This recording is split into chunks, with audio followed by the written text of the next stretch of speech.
پاکستان کی current situation کو دیکھتے ہوئے آپ کا، میرا اور یقیناً ہر کسی کا یہی خواب ہے کہ وہ پاکستان سے یورپ موو کر جائے۔ Welcome to our channel. دوستو، نہ صرف پاکستان سے بلکہ ڈفرینٹ ایشین کنٹریز سے لوگ یورپ موو کرنا چاہتے ہیں۔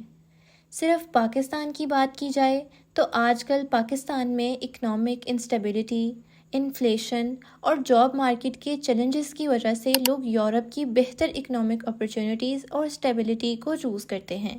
سادہ الفاظ میں کہا جائے تو یہ ہے کہ پاکستان میں غریب طبقہ بہت مشکلات سے دوچار ہے۔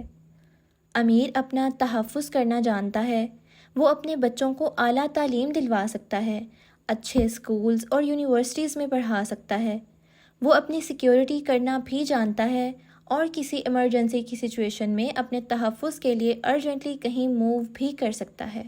لیکن لوور اور مڈل کلاس لوگوں کی بات کی جائے تو پاکستان میں پولیٹیکل، سوشل، اکنامک ایشوز کی وجہ سے، یعنی ان امپلائمنٹ کی وجہ سے، سیکیورٹی ایشوز کی وجہ سے، لیس ایجوکیشن اپرچونٹیز کی وجہ سے، ہیلتھ کیئر سسٹم اور اپنی فیملیز کو ایک اچھا فیوچر دینے کے لیے لوگ یورپ پریفر کرتے ہیں۔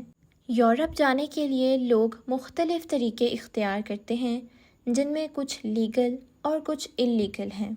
لیگل طریقوں کی بات کی جائے تو سب سے پہلے فیملی ری یونین ویزا ہے، یعنی اگر آپ کی فیملی مطلب فادر، مدر، سبلنگز یا کوئی بلڈ ریلیٹیوز میں سے کوئی یورپ میں رہائش پذیر ہو تو آپ فیملی ری یونین ویزا کے لیے اپلائی کر سکتے ہیں۔ دوسرا طریقہ ہے اسٹڈی اور ورکنگ ویزا، یعنی اگر آپ یورپ میں تعلیم حاصل کرنا چاہتے ہیں یا کام کرنا چاہتے ہیں تو آپ تعلیمی یا ورکنگ ویزا اپلائی کر سکتے ہیں، جس کے لیے کچھ ضروری documents according to your study اور پروفیشن فراہم کرنا ضروری ہیں۔ پھر آتا ہے ٹورسٹ ویزا، یعنی سیر و تفریح کا ویزا۔ اگر ہم یورپ کے کسی بھی ملک میں سیاحت کے لیے جانا چاہیں تو بھی ہم ایزیلی اپلائی کر سکتے ہیں۔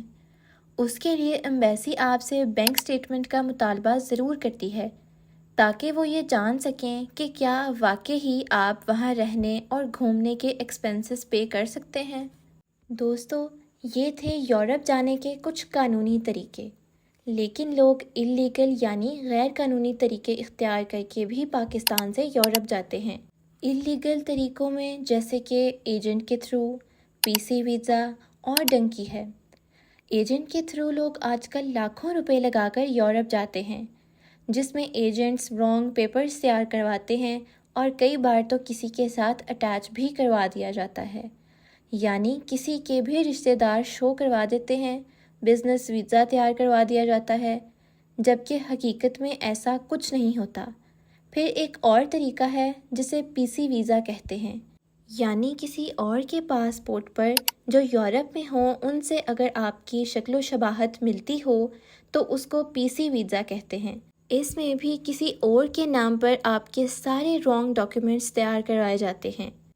لاکھوں روپے کے علاوہ بھی ایجنٹس آپ سے ایک اچھی بینک سٹیٹمنٹ لیتے ہیں، اور اگر ایزیلی آپ نہ افورڈ کر سکتے ہوں تو کچھ پیسے لے کر وہ بھی رانگ تیار کروا دی جاتی ہے۔ دوستو، اب بات کرتے ہیں سب سے خطرناک راستے کی، یعنی ڈنکی کے ذریعے یورپ جانا۔ پاکستان سے لوگ ڈنکی کے ذریعے یورپ کی مختلف کنٹریز میں جاتے ہیں، اپنی جان کی پرواہ کیے بغیر۔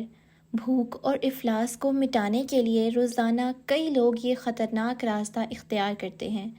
پاکستان کی بات کی جائے تو ڈنکی کے ذریعے یورپ کا پاکستان سے روٹ ایران ہے، ایران سے ٹرکی، پھر یونان اور یونان سے اٹلی ہے۔ اس طرح سے جانے کے لیے لوگ ایجنٹ سے رابطہ کرتے ہیں۔ اس راستے میں کم پیسے خرچ ہوتے ہیں، اس لیے غریب لوگ جو مسائل سے بھی دوچار ہیں اور لیگل طریقہ افورڈ بھی نہیں کر سکتے، عموماً وہی یہ خطرناک راستہ اختیار کرتے ہیں۔ اس راستے میں آپ کو پیدل سفر بھی کروایا جاتا ہے، بائی روڈ اور بائی سی بھی لے کے جایا جاتا ہے۔ ایجنٹس ساتھ نہیں ہوتے۔ یہ راستے آبادی سے دور ہوتے ہیں اور جنگل، صحرا، پہاڑ اور سمندروں کا سامنا صرف اللہ کے بھروسے کرنا پڑتا ہے۔ لوگوں کو ایک گروپ کی شکل میں بھیجا جاتا ہے اور وقتاً فوقتاً ایجنٹس کے رابطے سے کچھ لوگ آگے کا راستہ بھی سمجھاتے ہیں۔ سمندر کراس کرنے کی بات آئے تو ایک عام سی بوٹ میں اس کی کیپیسٹی سے زیادہ لوگوں کو بٹھایا جاتا ہے، جس کو چپو کی مدد سے اکثر خود ہی چلانا پڑتا ہے۔ یہ سفر عموماً رات کو ہی کروایا جاتا ہے، اور اگر لک اچھی ہو تو یونان سے اٹلی کارگو شپس میں بھی لوگوں کو بھیج دیا جاتا ہے، جو اللیگل تو ہے ہی پر کچھ حد تک سیف ہے۔ مشکل اور خطرناک سفر میں بھوک پیاس کی کمی اور تھکاوٹ کی وجہ سے کئی لوگ اپنی منزل مقصود پر پہنچ ہی نہیں پاتے۔ اگر پاکستان اور ڈیولپنگ ایشین کنٹریز سٹارٹ میں 10% بھی یورپ کو فالو کریں تو بہت سے مسائل حل ہو سکتے ہیں۔